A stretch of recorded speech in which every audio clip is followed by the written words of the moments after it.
By the way, i-recognize ko yung mga bisita natin from Luzon, Bulacan. Si Brother Jared Almazora o si Brother John Fernan Mago. Si Brother Fernan ay isang handog sa Iglesia ni Cristo. Ano yung handog? Naisilang talaga na iglesia na. Pero ngayon, babalik sila ang dalawa sa simbahan ko. Si Brother Jared din ay isang debater sa CGI, lagi nag-aaral.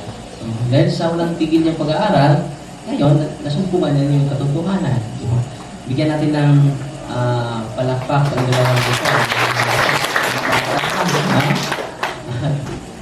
Grabe na yung pag-aaral nila sa katotohanan. At kaya bumalik sila sa katotohanan, niyakap nila yung katotohanan. Mamaya, si Brother Jared ay mag-professional faith at magsagawa ng sacrament of confession. Dahil siya po ay dating katoliko na. 7 years, Jared po, na lumipat na sa iba't ibang sekta. Pero ngayon, bumalik na siya. Yan po ang katiwat na katotohanan. Galo po, sabot sila. Maintindihan nila yung homily ko. So ngayon mga kapatid, sa ating Ebanghelyo ngayon, sabi ni Kristo, ang buta dili mag-agap sa laing buta. Sabi ni St. Augustine, sa mga church fathers natin, sabi niya, before correcting others, let us first correct ourselves. Ang ganda, no? Ulitin niyo. Before correcting others, let us first correct ourselves. We are blind if we attempt to lead others without seeing our own faults. Ano? We are blind if we attempt to lead others, if we attempt to correct others without seeing our own faults. Ang ganda nito. It is a great reminder to me na dapat bago ko i-correct ang bayan ng Diyos, I corrected first myself. Sino ang susunod kapag nakita mo hindi naman sinunod niya yung sinabi niya? Diba? May kasama ako seminaryan. At may family recollection kami doon sa seminaryo. May nanay, kausap ko, panay sigarilyo. Sino ba yung anak mo, nay? Si seminaryan, so and so. Basan ba si tatay, nay? Matagal nang patay daw eh. Anong kinamat yan? Dahil sa pagpanigarilyo, ang sabi ko ni nanay, yung anak mo yun na yung chain smoker. Ay, totoo ba yan? Totoo na Sinabi ko na sa kanya, nagtigil na siya sa paninigarilyo. Kasi ng anak ko. Anong sabi ni St. Augustine? Ito po, very, tagusap puso po ito. If before correcting others, let us first correct ourselves. We are blind. We are blind. If we attempt to lead others without seeing our own faults. So ngayon, anong gawin natin? Let us continue to examine ourselves. Diba? Magsimula tayo sa act of contrition. After sign of the cross, in the name of the Father, and of the Son, and of the Holy Spirit, isagawa tayo ng act of contrition. My fault. My fault. Hindi sinabi natin, your faults. Your faults. Your fault. Kasalanan mo din. Lalo na rin, pare yan. So, walang kapayapaan, di ba? So, paano natin makamit ang kapayapaan? When we examine ourselves, and then we can do correction to others. Amen? So, makapili na ako.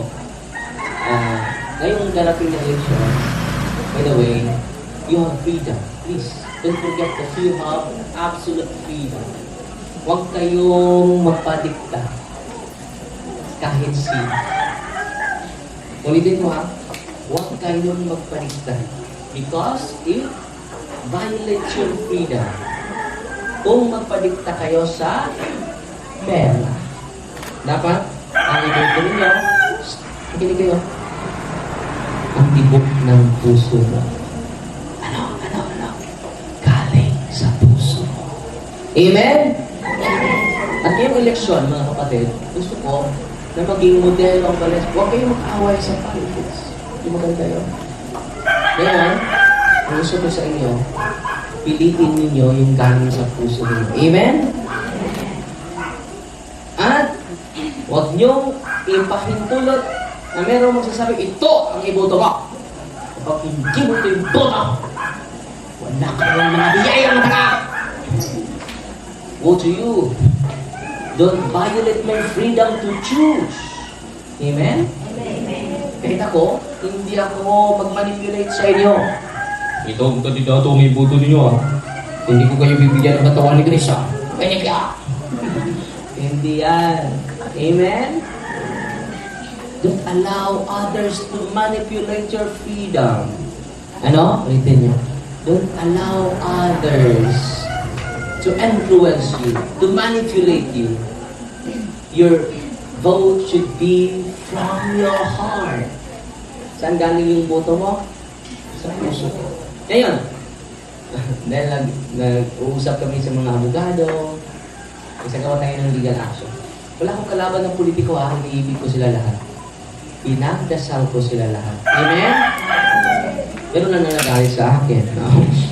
Okay lang, nagalit sila. Pinamahal ko naman sila. Amen? So, punuin natin yung isipan natin at puso natin sa blessing at pagdadasal. Okay? Nagaling siyang Panginoon. Hindi naman masama magalit. Diba? Hindi naman masama na magsasalita sa katotohanan. Diba?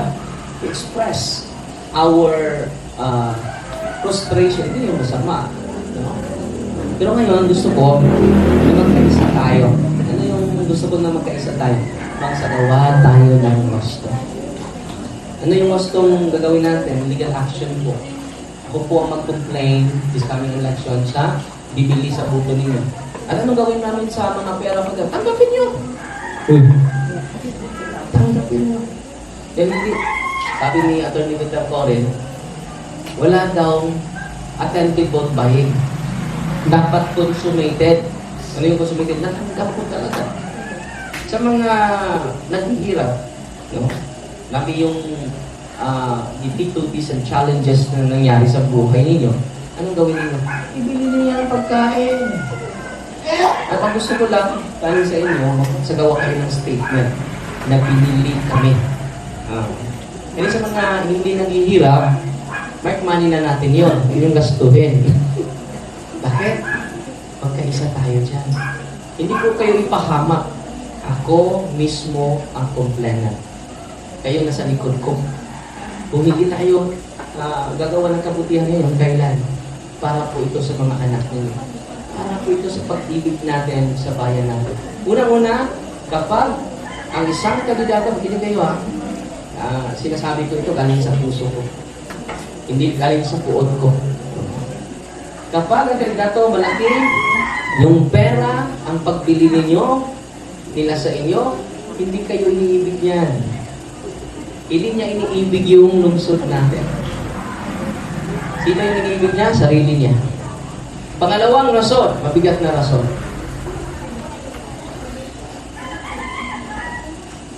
Nakaminos siya sa inyo. Hindi ka gano'n nakaminos? Ha? Yeah. Minaliit kayo. Anong sinasabi ng mga maraming pera na tumatakbo ngayon? Pera lang tatapat ninyo. Ano? Narinig niyo ba yan? Pera lang ang tapat nila. Minaliit yung nasa bundok. Nakatira sa kabundukan. Ngayon, dahil minaliit nila tayo, huwag niyong ibuto itong mga taong ito. Tanggapin nyo yung pera. Okay ba? Amen?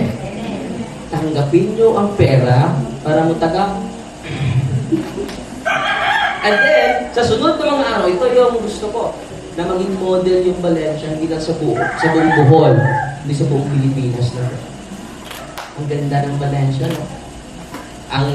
Yung malaki na pera, hindi nila binoto. Tinanggap lang nila yung pera. Pero nagsagawa tayo ng legal action.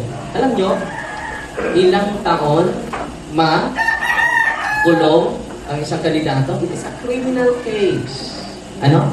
Yung pagpili ng buto is a criminal case. Kaya na, magsagawa tayo ng hotlines, doon ninyo isumbong lahat. Okay, paano yan? Kapag i-threat kami, huwag kayong mag-alala. Dami na po na gustong tatayo sa paggawa ng wasto. Kapag hindi tayo tatayo nito, tayo ay bulag. Nagbulag-bulagan. Kita na naman natin ang katotohanan sa ating lipunan. Grabe na yung korupsyon. Totoo, hindi. Grabe na. Gumising na tayo at magkaisa. Magkaisa sa paggawa ng wasto. Amen ba? So, pakiusap po sa mga naghihirapan o naghihirap ngayon, tanggapin nyo yung pera. Saan tayo magsagawa ng maganda o wasto? Legal action po. At alam nyo, kung magkaisa tayo na nandito, magkaisa tayo, permanent disqualification. Basta ma-prove natin na merong vote buying na nangyari. At yung mga testimonya, kasama ni Father Darwin, alam nyo, hindi kayong masali pala.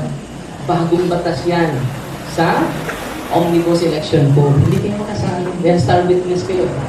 So, tayong lahat magkaisa. Yan po ang panawagan ko sa inyo. At anong mangyari sa Valencia? Meron ng mga kandidato kahit walang pera,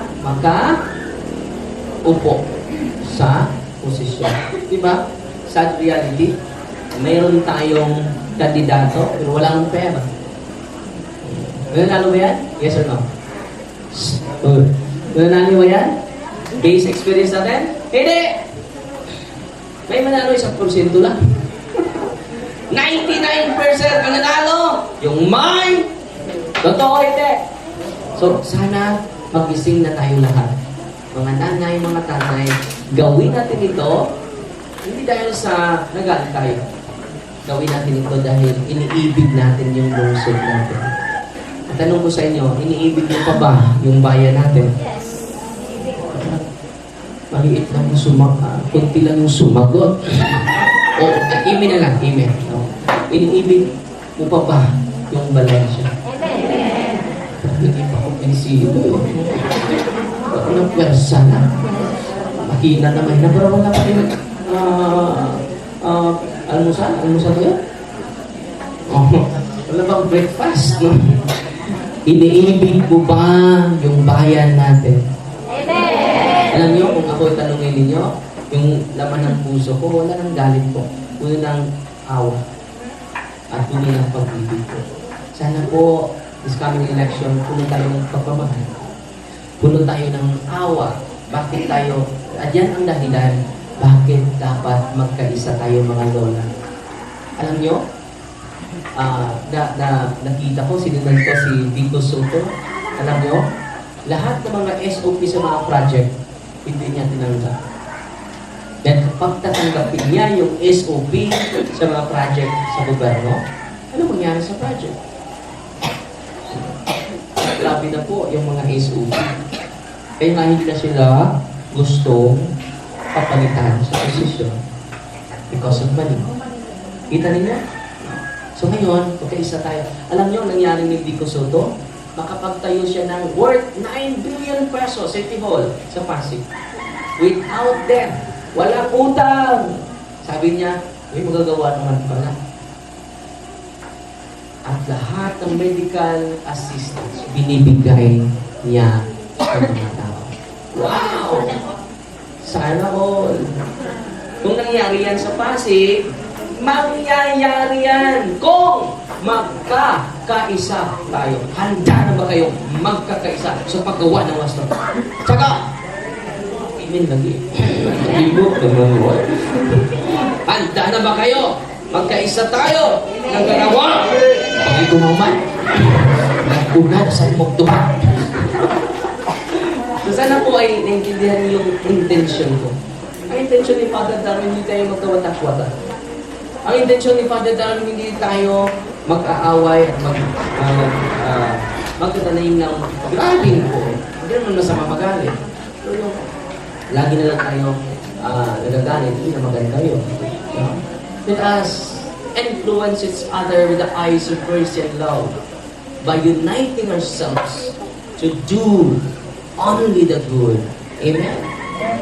At kung meron din papatay sa akin, okay lang, 40 na ako eh. Si Cristo, 23 years old. So, lumampas na ako. Amen? At ito yung tandaan ninyo. Mga parokyano ko, handa ako magpakamatay sa inyo. Amen? Kayo, handa ba kayo magpakamatay? Nang mamatay, nang dahil sa'yo. Bot-bot. Ano yung awitin natin? Nang mamatay, nang dahil sa'yo. Bot-bot. Nagawanta. Natatakot tayo eh. Ang tao na nagpuyo sa kahadlok, dili kalimot. Yung sa to? Ang tao nagpuyo sa kahadlok, dili kalihok. Ang tao kung sigpaghadlok, dunay biilok.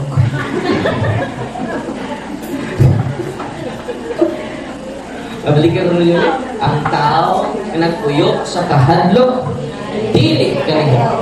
Ang mga tao sigipog paghadlok, dunay giilok. So, I hope mga kapatid na dito, yan lang po yung gusto ko na ipaabot sa inyo. Huwag maniwala sa mga fake news.